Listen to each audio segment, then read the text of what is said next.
The scream came from the east wing at 2 in the morning, and Elena Hartley was already moving before she understood why. She took the back stairs 2 at a time, her bare feet slapping cold stone, her nightdress catching against her ankles. The east wing belonged to the old Duchess, Margaret Ashworth, and nobody screamed near that room unless something was wrong. The door was open. A candle had been knocked to the floor, still burning, throwing wild shadows across the walls. Margaret was on the floor beside her bed, one hand pressed against her chest, her lips moving without sound. Elena did not call for help first. She knelt. She lifted the old woman's head onto her lap and pressed 2 fingers against her wrist, feeling for a pulse, the way her own grandmother had once taught her, back before either of them had ever set foot in a house like this one. "Someone get the doctor," Elena shouted, and her voice cracked through the hallway loud enough that doors began opening up and down the corridor. Margaret's eyes found hers, weak but aware. "You," the Duchess whispered. "Of course it would be you." Elena did not know what that meant. She only knew the woman's pulse was fast and thin, like a bird's, and that her own hands were shaking, and that somewhere behind her, footsteps were coming fast down the hall, heavier than a maid's, faster than a butler's. The Duke arrived in his nightclothes, hair disordered, eyes wide with a fear that had clearly never touched his face before. Alistair Ashworth was not a man who panicked. Elena had polished his boots for 3 years, and never once seen him raise his voice. Tonight his voice cracked when he said his mother's name. "She's breathing," Elena told him, before he could ask. "Her pulse is fast, but she's breathing. The doctor is coming." He looked at her properly then, as if noticing for the first time that the woman holding his mother's head was the same woman who scrubbed his floors and never spoke unless spoken to. Margaret's fingers curled weakly around Elena's wrist. "Don't let go," the old woman murmured. "Not yet." Elena did not let go. Not when the doctor arrived 20 minutes later. Not when they lifted Margaret onto the bed. Not until the housekeeper, Mrs. Pruitt, physically pulled her back by the shoulder and reminded her, in a voice sharp as a slap, that she had floors to clean in the morning and no business hovering in a sick room meant for family. Elena stepped back into the hallway. She pressed herself against the cold wall and let her knees shake for exactly 10 seconds, because 10 seconds was all she ever allowed herself, and then she straightened her spine and walked back toward the servants' stairs. The Duke caught her at the bottom of them. "Miss Hartley." She turned. He had never once used her name before. She had been the maid, or you there, or, more often, simply invisible, moving through rooms like furniture that dusted itself. "Thank you," he said. Just that. 2 words, said like they cost him something to say out loud in front of the household staff, who were all pretending very hard not to watch. "It's nothing, Your Grace," Elena said, because it was the correct thing to say, because maids did not accept thanks, they deflected it, the way water ran off stone. But it had not felt like nothing. It had felt like the first time in 3 years that someone in this house had looked at her and seen a person instead of a shadow with a duster. The doctor confirmed by morning that the Duchess had suffered a mild spell, not a fatal one, but a warning. Her heart was tired. She would need rest, and quiet, and someone to sit with her through the long hours when sleep would not come easily. Mrs. Pruitt assigned 3 different maids to the task over the following week. All 3 lasted a single night before Margaret sent them away, complaining they fidgeted, or hummed too loudly, or read to her in voices that made her want to throw the book across the room. On the 4th night, Margaret asked for Elena by name. Elena had not expected it. She had been folding linens in the laundry room when Mrs. Pruitt appeared in the doorway, arms crossed, mouth pressed into a thin line of disapproval, and said the Duchess wanted her, specifically, and no one else would do. "I don't know why she'd want you," Mrs. Pruitt said, not unkindly, simply honestly. "You've no manners fit for a sick room. You're a scullery girl." "I don't know either," Elena said, and went. Margaret was propped against a mountain of pillows, a shawl around her thin shoulders, her white hair loose around her face, instead of pinned up the way it usually was for visitors. She looked smaller like this. Softer. "Sit," Margaret said, gesturing at the chair beside the bed. "Not there. Here, where I can see you without turning my neck. My neck does not turn the way it used to." Elena sat. "You held my hand 3 nights ago and did not let go, even when that dreadful woman tried to pull you off," Margaret said. "Do you know how many people in this house would have done that?" Elena said nothing, because she did not know the answer, and because guessing felt dangerous. "None," Margaret said. "None of them. They would have called for help and stood in the doorway wringing their hands, waiting for someone more important to arrive and take charge. You did not wait for permission." "I didn't think about it," Elena admitted. "I just moved." "That," Margaret said, "is exactly my point." They sat in silence for a while after that. Margaret asked her to read from a worn book of poetry on the side table, and Elena did, stumbling over a few of the older words, apologizing each time, until Margaret told her to stop apologizing and simply read. By the second week, Elena was sitting with the Duchess every evening after her chores were finished. Margaret asked her questions no one had asked her in years: where she came from, whether she had family, what she wanted, if wanting were allowed. "I want to stop being tired," Elena said once, surprising herself with how honest it came out. "I've been tired since I was 12 years old. I don't remember what it feels like not to be." Margaret studied her for a long moment. "That," she said quietly, "is the saddest thing I have heard all year, and I am dying, slowly, in a very large house full of people who only speak to me about weather and inheritance." Elena laughed before she could stop herself, a short surprised sound, and Margaret smiled like she had won something. Alistair began appearing in the doorway some evenings, unannounced, saying he had come to check on his mother, though Elena noticed his eyes rarely left the two of them together. He would linger near the window, arms crossed, listening more than talking, and once, when Margaret dozed off mid-sentence, he caught Elena's eye across the room, and something passed between them that neither of them named. "You have a good voice for reading," he said one evening, once his mother's breathing had evened into sleep. "She's slept better this month than she has all year." "I only read what she asks for," Elena said, gathering the book off the blanket. "That's not nothing," Alistair said. "Most people in this house recite duty. You give her company. There's a difference." Elena did not know how to answer that, so she said nothing, and busied herself straightening the blanket instead, aware of him watching her hands the whole time. It became a habit neither of them spoke of directly. He would arrive not long after Elena did, and stay until his mother slept, and sometimes they would talk quietly by the window, while Margaret rested, about nothing important: the weather, a book, a bird that kept nesting outside the glass. It should have meant nothing. A duke did not sit up late talking with a maid about birds. But it did mean something, and both of them knew it, and neither of them said it out loud, because saying it out loud would have made it a problem instead of a secret. One evening, Margaret woke earlier than expected, and found them like that, standing close by the window, not touching, but close enough that the housekeeper would have had something to say about it. She watched them for a moment, before either noticed her awake. Neither of them saw the small, satisfied smile that crossed her face before she closed her eyes again and pretended to still be sleeping. She had already begun to make up her mind about something, and once Margaret Ashworth made up her mind, very little in this world could talk her out of it. The candlestick came flying across the sitting room and shattered against the wall, close enough to Elena's head that she felt the wind of it against her cheek. "You forget your place," Mrs. Pruitt snapped, chest heaving, face red with a fury that had been building for weeks. "A maid does not sit with the Duchess like a companion. A maid does not walk the garden with the Duke discussing books. Do you understand what people are saying about you?"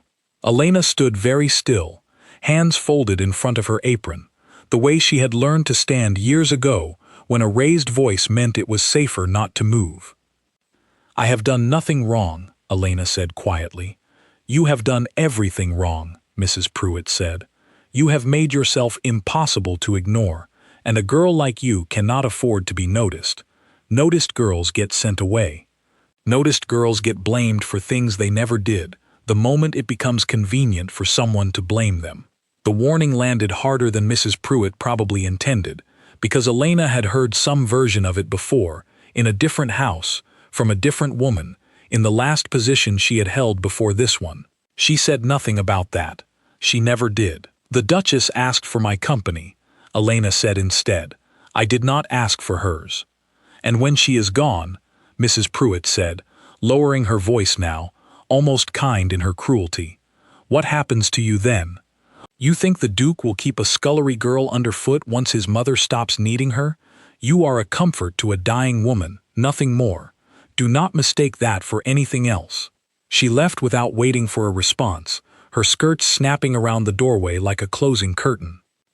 Elena knelt and began picking up the broken pieces of the candlestick with her bare hands, not because it was her job, though it was, but because doing something with her hands kept her from doing something with her face, which was closer to breaking than she wanted anyone to see.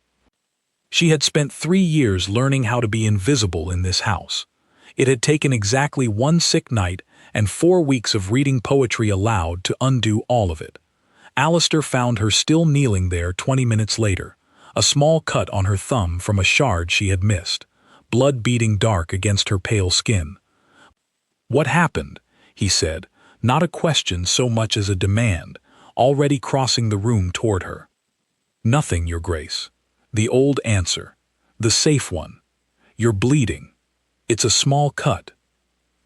He knelt anyway, right there on the floor in his good clothes, and took her hand before she could stop him, examining the cut with a frown of concentration that seemed far too serious for something so minor. Who threw this? He said, nodding at the shattered candlestick. Elena did not answer. She did not need to. His jaw tightened in a way that told her he already suspected, and would likely learn the truth from someone else within the hour, regardless of what she said now. You do not have to protect the people in this house who are unkind to you, he said, still holding her hand, thumb pressed gently against the small wound to slow the bleeding. You've spent 3 years protecting everyone but yourself. I've watched you do it, pouring tea for guests who never once looked at your face, standing in corners so no one would have to acknowledge you existed. I let it happen because I did not know what else a duke was supposed to do about it. There is nothing to do about it, Elena said. It is simply how things are. It is how things have been, Alistair said. That is not the same thing as how they must remain. She pulled her hand back gently, because his closeness was doing something to her chest that felt dangerous, something warm and frightened all at once, like standing too near a fire she had no business standing near. Your mother is unwell, Elena said, needing to change the subject, needing solid ground under her feet again. That is what matters right now, not me. You matter, Alistair said, quiet but certain. The way he said things he had clearly already decided were true. I did not expect that to become the case. I am not entirely comfortable that it has, but it is the case, and I am done pretending otherwise, simply because it is inconvenient for people like Mrs. Pruitt. Elena stood abruptly, putting distance between them, gathering the last of the broken glass into her apron. You should not say things like that to me, she said. It only makes it harder. Harder to do what? To remember my place, Elena said, and left the room before he could see what that admission had cost her. She did not tell Margaret about the candlestick, or about Mrs. Pruitt's warning, though she suspected the old woman heard about it anyway, the way she seemed to hear about everything that happened under her roof, sick or not. That evening, when Elena arrived to read as usual, Margaret patted the chair beside the bed and studied her face for a long moment before speaking. You look like a woman who has been told something cruel and believed it, Margaret said. I'm only tired, Elena said. You are many things, Margaret said, but you have never once been a convincing liar. Sit down and tell me what Mrs. Pruitt said to you, or I shall ask my son to find out, and he will handle it far less gently than I would. So Elena told her. All of it. The candlestick, the warning about being noticed, the old fear underneath it that had nothing to do with this house and everything to do with the one before it, where a girl who got noticed had ended up blamed for a theft she never committed and dismissed without a reference. She had learned to disappear because disappearing was safer. Being seen had always, eventually, cost her something. Margaret listened without interrupting, her hand finding Elena's and holding it the way she had that first terrifying night, except this time it was Margaret offering the comfort instead of receiving it. "I am going to tell you something," Margaret said when Elena finished, "and I need you to actually hear it, rather than simply nodding the way you do when you think a person is finished talking, but you have already decided not to believe them." Elena nodded, then caught herself, and made herself say, "I'm listening." "Better," Margaret said. "You are not a scullery girl who got lucky enough to sit beside a sick old woman. You are the only person in this entire household who has treated me like a person these last 4 weeks, rather than a title attached to an inheritance.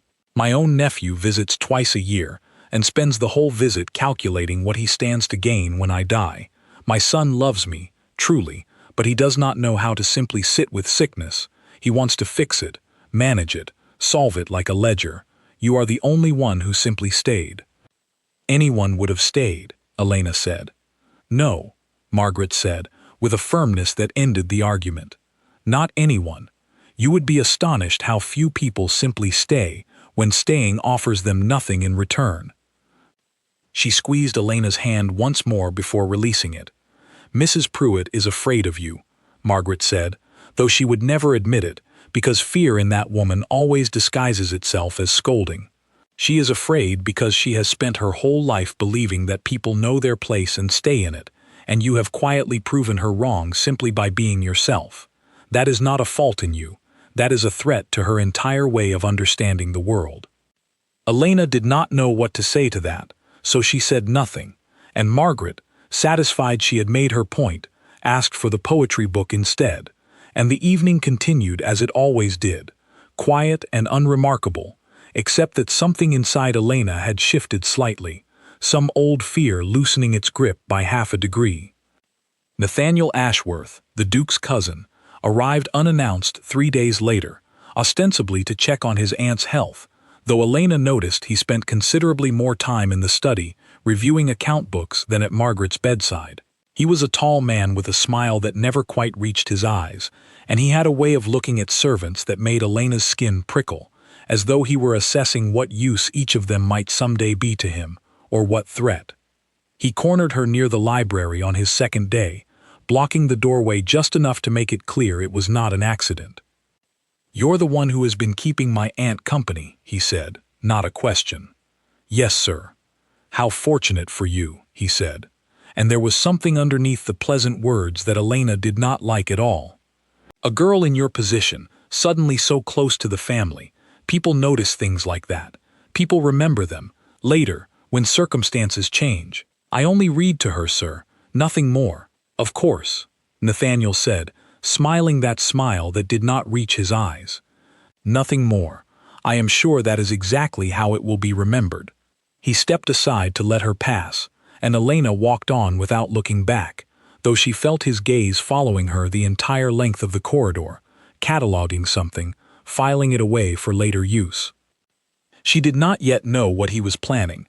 She only knew, with the old instinct of someone who had learned to read danger before it announced itself, that he was planning something, and that whatever it was, she would very likely be the one made to pay for it. The dining room fell silent so fast that Elena heard her own heartbeat.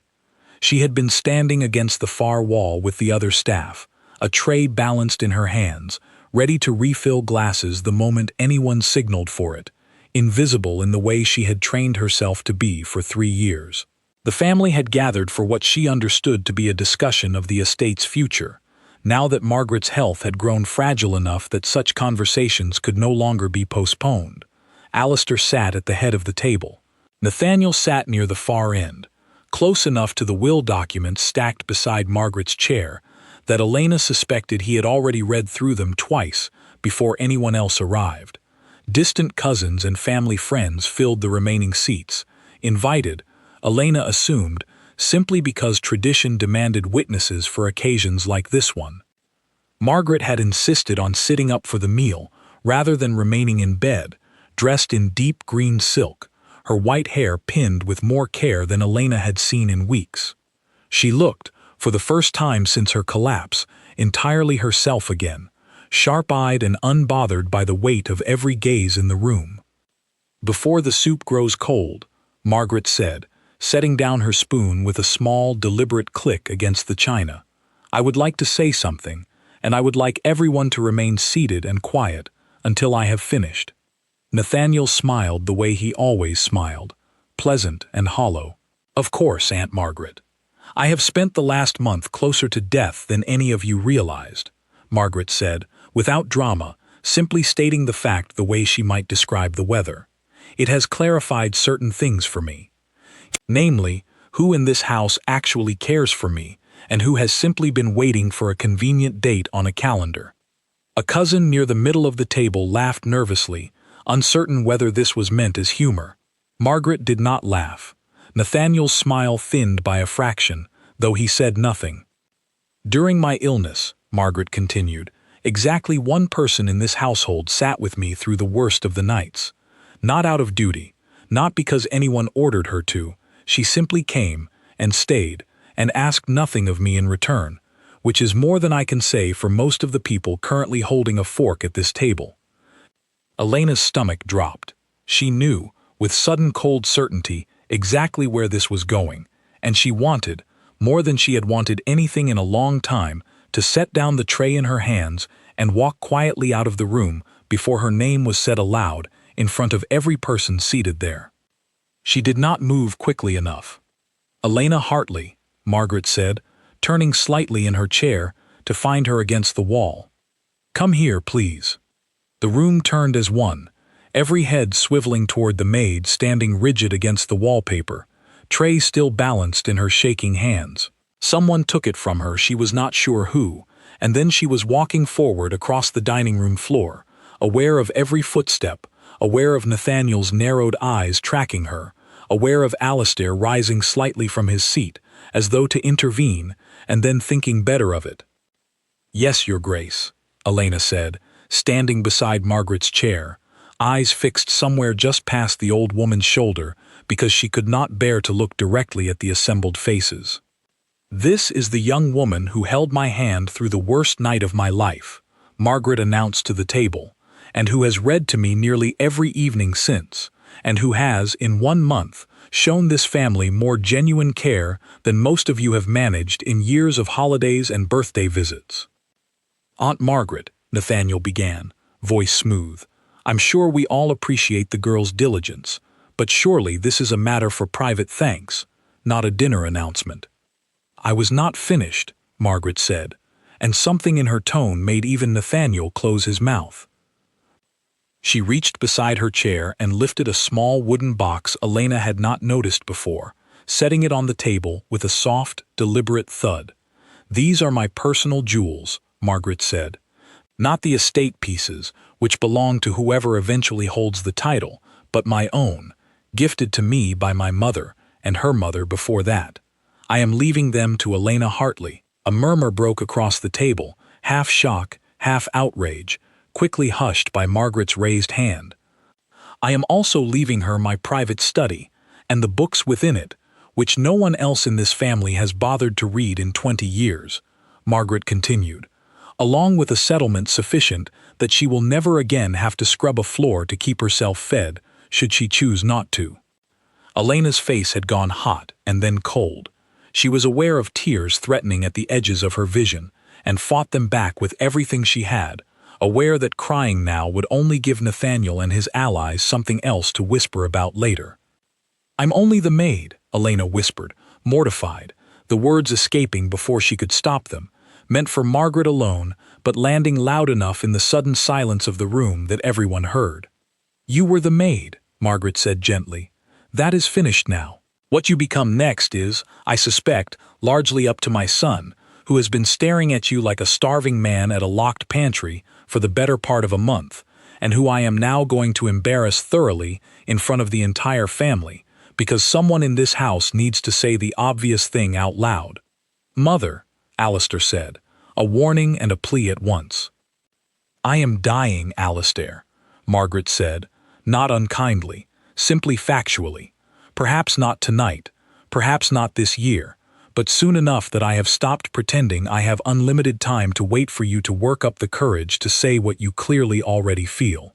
So I will say it for you, and you may be furious with me about it tomorrow." She turned to the table at large, voice carrying with a strength that seemed to defy her frail appearance entirely. "Should my son ever come to his senses regarding this remarkable young woman," Margaret said, "he has my full blessing and, frankly, my enthusiastic encouragement." The room erupted into a dozen overlapping reactions at once. A cousin gasped audibly. Another muttered something about scandal. Nathaniel's jaw had gone tight and pale, his fingers curling around his wineglass hard enough that Elena worried, absurdly, that it might crack. Elena stood frozen, certain the floor had somehow tilted beneath her, certain this entire scene was some fever dream she would wake from any moment, back in her narrow servant's bed with an ordinary shift ahead of her, floors to scrub and silver to polish, and no one in this room ever once looking directly at her face. Alistair rose from his chair. He did not hesitate the way she expected him to, did not glance nervously around the table to gauge the family's reaction before deciding how to respond. He crossed the room in a handful of long strides, ignoring the dozen pairs of eyes tracking his every step, and stopped directly in front of Elena, close enough that she had to tilt her head back slightly to meet his gaze. "I'm only the maid," she whispered again, quieter this time, meant only for him, an apology and a warning both, a reminder of everything standing between them that a dinner announcement could not simply erase. "Not anymore," Alistair said, and took her hand in front of his entire family, his fingers closing around hers, with a certainty that silenced whatever protest she might have managed. The room went utterly still. Even the servants along the wall, trained for years to remain expressionless regardless of what unfolded before them, could not entirely hide their shock. "Have you lost your mind?" Nathaniel said, standing abruptly enough that his chair scraped hard against the floor. "She is a servant, Alistair, a scullery girl with no name worth mentioning, no connections, no dowry, nothing to offer this family beyond whatever fantasy my aunt has constructed out of a few nights of sympathy. She held my mother's hand through a night that nearly killed her," Alistair said, voice level but carrying an edge Elena had never heard from him before. "While you, Nathaniel, spent that same week reviewing the estate ledgers rather than visiting her sick room even once. I would think carefully before you continue speaking about what this family has and has not been offered." Nathaniel's face flushed dark red, though he said nothing further, simply gathered his napkin from his lap with sharp, angry movements and sat back down, radiating a fury that Elena suspected would not simply dissolve overnight. "This is precisely why I chose to say it tonight, in front of everyone," Margaret said calmly, watching the whole exchange with the faint satisfaction of someone who had planned every second of it in advance. "Because I know exactly what certain members of this family are capable of once they believe no witnesses are present. Let it be witnessed then.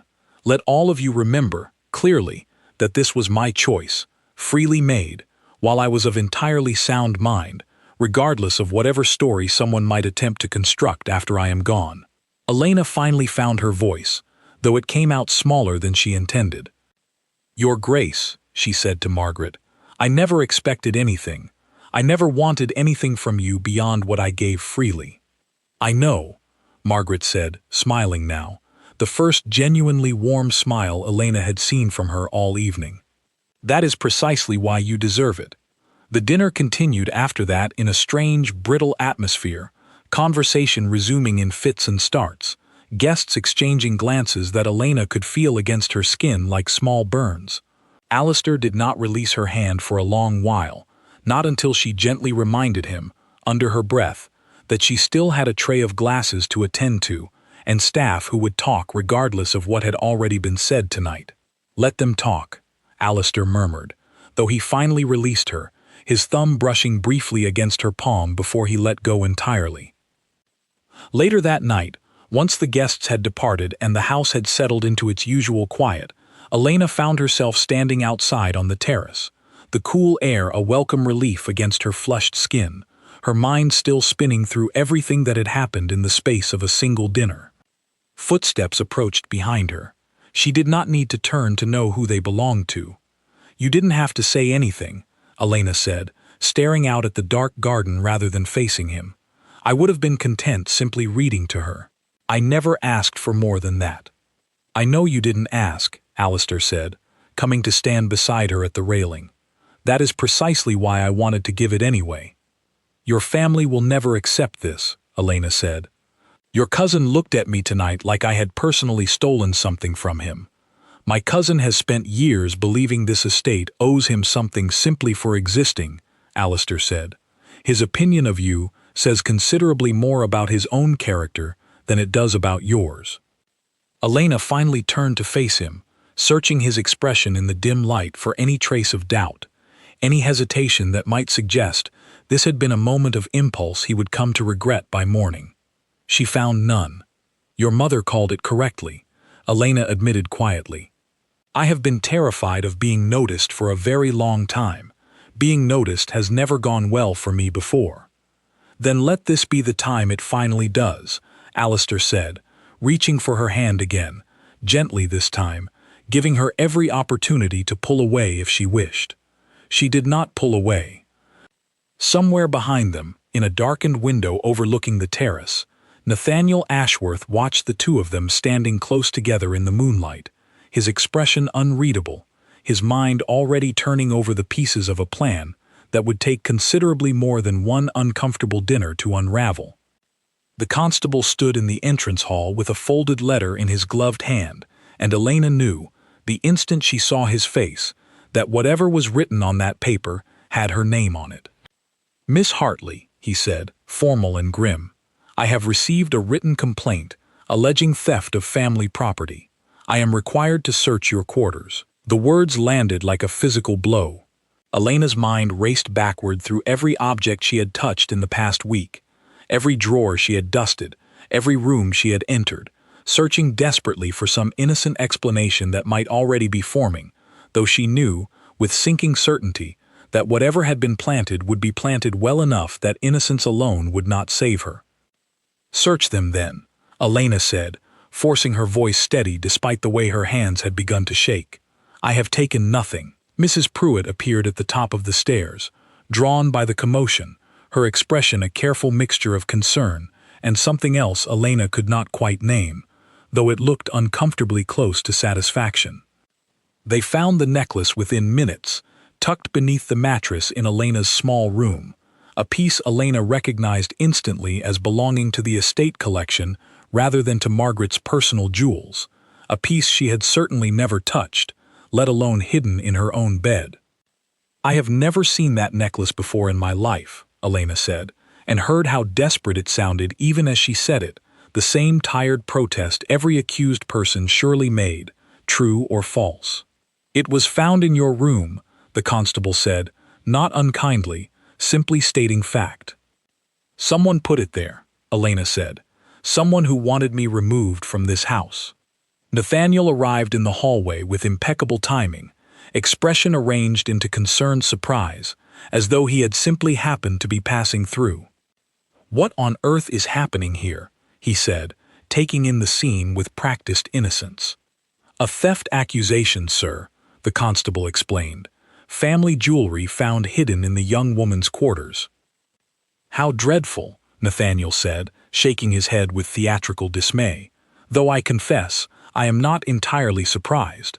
A girl elevated so suddenly, so far beyond her station, might understandably develop certain appetites for what does not belong to her." "I did not take it," Elena said again, louder this time, anger beginning to burn through her fear. "I have 3 years in this house without a single complaint against me, and now, days after the Duchess names me in front of the entire family, suddenly I am a thief?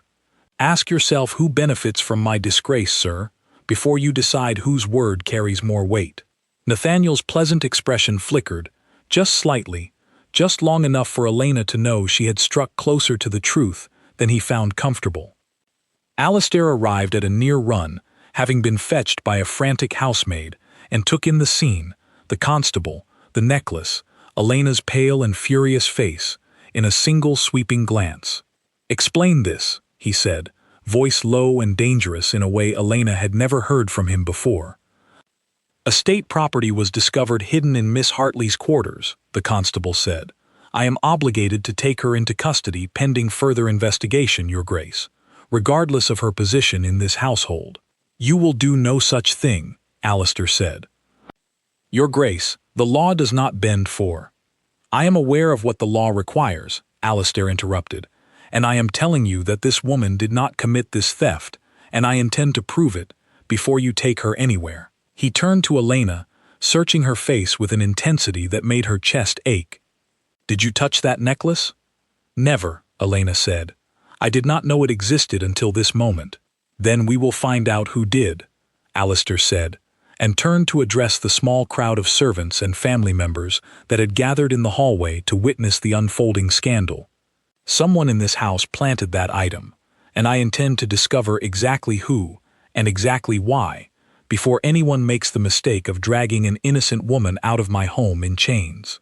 Margaret, alerted by the commotion, appeared at the top of the staircase, moving slower than usual, but with unmistakable determination, gripping the banister for support as she descended step by careful step. "What is the meaning of this?" she demanded, and though her voice had weakened over the past weeks, it still carried enough authority to still the entire hallway. "A theft accusation against Miss Hartley," Alistair explained, jaw tight. "Estate jewelry found in her room." Margaret's eyes swept the hallway, landing finally on Nathaniel with an expression so sharp it seemed to physically strike him. "How curious," Margaret said, "that this accusation arrives precisely 4 days after I announced my intentions regarding Miss Hartley's future. Constable, I trust you will forgive an old woman's suspicion, but I find the timing extraordinarily convenient for certain interested parties." "Aunt Margaret, surely you don't mean to suggest—" "I mean to suggest exactly what you think I mean to suggest," Margaret said, cutting him off without hesitation. "Constable, before you remove anyone from this house, I would ask that you examine the household ledgers regarding who has had recent access to that particular piece, and who among us stands to lose the most should Miss Hartley remain in this family's good graces." The constable, sensing the ground shifting beneath a case that had seemed simple only minutes before, hesitated, glancing between Margaret's steady certainty and Nathaniel's increasingly strained composure. "I would need evidence beyond suspicion, Your Grace," the constable said carefully. "Then let us find some," Alistair said. "Miss Hartley does not leave this house tonight, and neither does anyone else, until we understand exactly what has happened here." What followed was among the longest nights of Elena's life. The household staff were questioned one by one in the study, Alistair present for every interview, his expression growing darker with each passing hour as small inconsistencies began to surface. A footman recalled seeing Nathaniel near the jewelry cabinet 2 days prior, a detail he had not thought significant until asked directly. A housemaid remembered Nathaniel requesting she leave a particular hallway unattended for an hour, claiming he needed privacy for a private letter, though no letter was ever found. Mrs. Pruitt, questioned last, sat with her hands folded tightly in her lap, refusing to meet anyone's eyes directly. "Mrs. Pruitt," Alistair said gently, "I know you have never approved of Miss Hartley's position in this house. I understand that, but I need you to tell me honestly whether anyone asked you to assist in placing that necklace in her quarters." The housekeeper's composure finally cracked, tears welling in eyes that had not shown weakness in years. "He said it would only be temporary.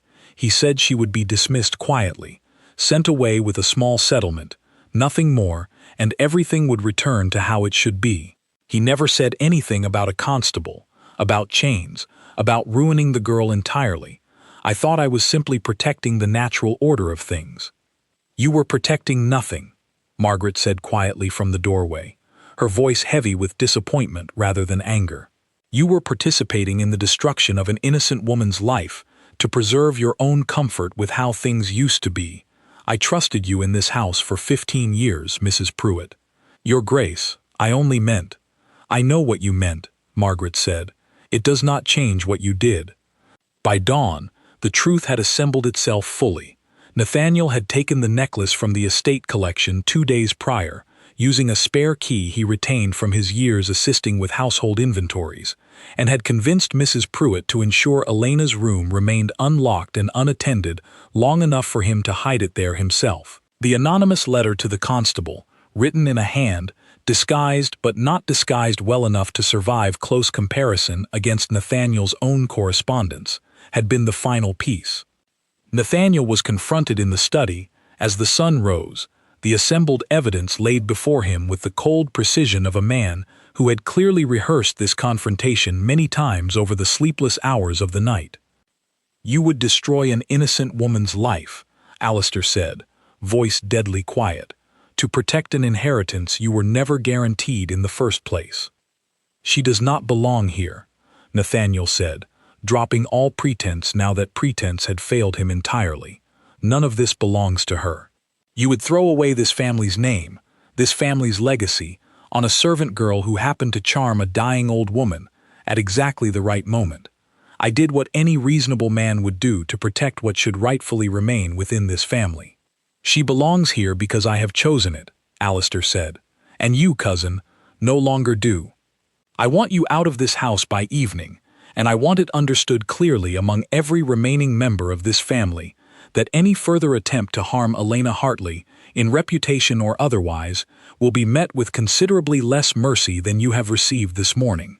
Nathaniel left within the hour, his belongings packed hastily by servants who no longer bothered concealing their relief at his departure. The constable, satisfied with the evidence now presented, formally withdrew every accusation against Elena, offering something close to an apology for the distress caused, though Elena barely heard it, exhaustion and relief washing over her in equal measure now that the immediate danger had passed. Alistair found her afterward in the garden, sitting on the same bench where they had once discussed nothing more important than a bird's nest, her hand still trembling slightly from the night's ordeal. "I am sorry," he said, sitting beside her. "I should have anticipated something like this. I knew Nathaniel's character. I should have protected you better." "You defended me the moment it mattered," Elena said. "That is more than most people would have managed. It should never have needed defending in the first place," Alistair said. "You did nothing wrong, except exist somewhere my cousin decided you should not be allowed to exist." Elena looked at him carefully, searching for any trace of doubt now that the danger had passed, any quiet regret at the trouble her presence had brought to his household. "Do you regret it?" she asked quietly. "Any of it? The announcement, defending me, the scandal that will surely follow us both now?" "The only thing I regret," Alistair said, taking her hand, "is that it took nearly losing you to a false accusation for me to understand precisely how unwilling I am to ever actually lose you." Margaret, watching quietly from an upstairs window, allowed herself a small, tired smile before finally retreating to bed, satisfied that whatever time remained to her, it would not be spent worrying over her son's happiness any longer.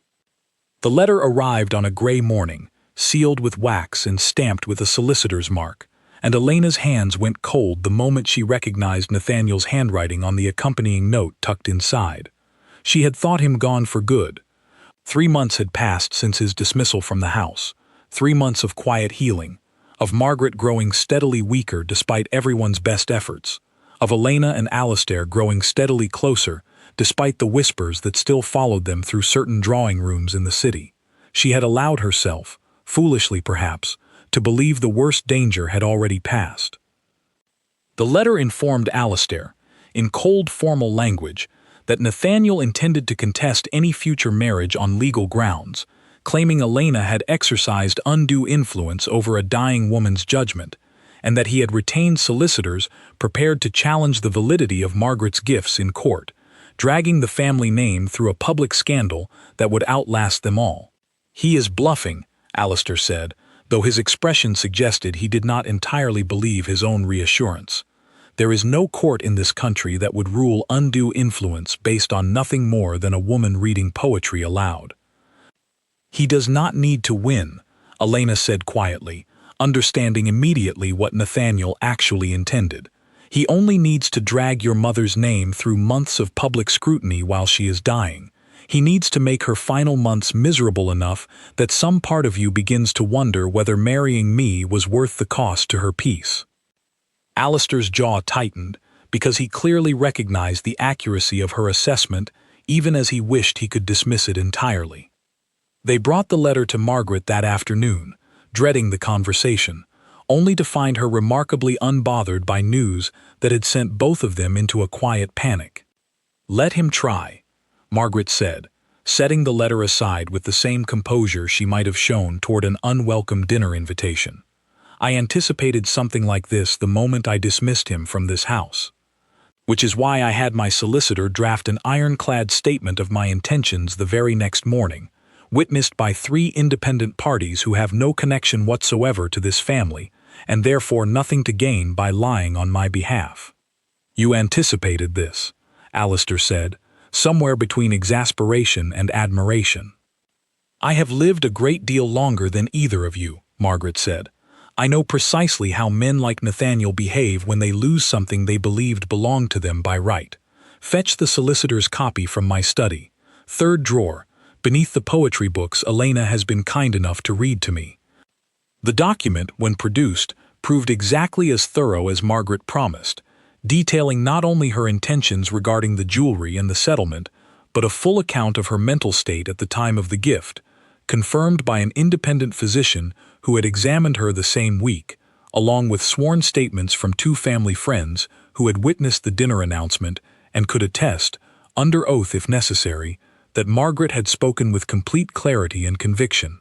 Nathaniel's solicitors, upon reviewing the evidence presented against his claim, quietly withdrew the threat within a fortnight, unwilling to risk the professional embarrassment of pursuing a case so thoroughly undermined before it had even reached a courtroom. Nathaniel himself disappeared from society's notice not long after, rumors suggesting he had relocated to a distant estate inherited through his mother's side of the family, his ambitions toward the Ashworth title finally, permanently extinguished. Margaret did not live to see the wedding, though she came close enough that Elena would always consider it a small mercy rather than a tragedy. She passed quietly in her sleep on an ordinary Tuesday morning, 3 weeks before the ceremony, with Elena's hand in hers exactly as it had been on that first terrifying night nearly a year earlier, the circle of their relationship closing gently rather than violently, the way Margaret herself might have chosen, had she been given the choice. Elena grieved harder than she expected to grieve for a woman she had known barely a year, though she supposed grief did not measure itself by calendar time so much as by the depth of what had actually passed between 2 people. Margaret had seen her, truly seen her, in a way almost no one in Elena's entire life had bothered to manage, and that kind of seeing left a mark that outlasted any amount of time spent together. Alistair grieved differently, quieter, more contained, though Elena noticed him lingering in his mother's study some evenings, running his fingers along the spines of her poetry books, as though searching for some remaining trace of her presence among the pages. "She would want us to proceed with the wedding as planned," Elena said gently one such evening, finding him there among the books. "She told me once that grief should never be allowed to cancel joy entirely, only to postpone it briefly while it demanded proper attention." "She told you a great many things," Alistair said, something between grief and fondness in his voice. "She did," Elena agreed. "I intend to remember every single one of them." The wedding took place in the estate's garden on a mild autumn morning, small and quiet, exactly as Elena had requested and exactly as Margaret, in one of her final clear-minded conversations, had insisted was the only correct way to hold such a ceremony. "No crowds," Margaret had said, gripping Elena's hand with what remained of her strength. "No spectacle for people who spent years failing to notice you standing in their own dining room. Just the people who actually matter, standing in a garden, saying words that matter. That is a wedding worth having." They honored her wishes precisely. A handful of household staff who had grown genuinely fond of Elena over the preceding months stood alongside a small collection of Alistair's closest friends, none of whom had ever treated Elena with anything but warmth once they understood who she truly was. Mrs. Pruitt, who had remained in the household despite her role in the earlier scandal, having been given a genuine second chance after a lengthy and humbling apology, stood near the back with tears she made no effort to hide, having grown, over the intervening months, into something closer to a reluctant ally than an adversary. Elena wore a simple dress, nothing elaborate, nothing that would have suited the grand society weddings held in cathedrals across the city. Alistair stood waiting for her, beneath an arch of late autumn roses, and when she reached him, he took her hands the way he had that first night, by the shattered candlestick, careful and certain all at once. "I never imagined this," Elena whispered, just for him, as the small gathering waited for the ceremony to properly begin. "Neither did I," Alistair admitted, "until the exact moment I did, and then I could not imagine anything else." The ceremony itself passed in the particular blur that Elena suspected accompanied most weddings, vows spoken and rings exchanged, and a kiss that drew soft applause from the modest crowd gathered among the roses. When it ended, and the small celebration that followed had finally wound down into evening, Elena found herself alone in the garden for a quiet moment, watching the last light fade behind the estate she had scrubbed and polished for 3 long years, without ever once imagining she might someday belong to it, in an entirely different capacity. She still knew which stair creaked on the eastern staircase. She still knew which room in the west wing never quite warmed properly no matter how large the fire built within it. She still knew, better than anyone else in the household, exactly how this house breathed and settled through every season of the year. She simply was not required, any longer, to be the one who fixed every small imperfection with her own 2 hands. And yet, on a quiet evening some weeks later, Alistair found her in the silver room, polishing an old candlestick, with the same careful attention she had always given such tasks, though nothing now required her to do it. "You do not have to do that anymore," he said gently, leaning in the doorway, watching her with quiet amusement.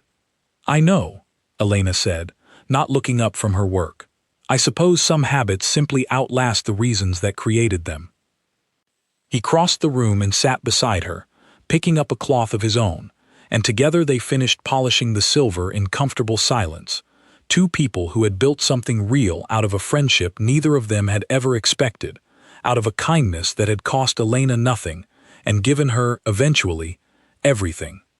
Outside, the autumn evening settled gently over the Ashworth estate, quiet and unremarkable in the way ordinary happiness so often is, indistinguishable to any outside observer from any other evening in any other grand old house, except that inside, for the first time in a very long time, everyone who belonged there finally did.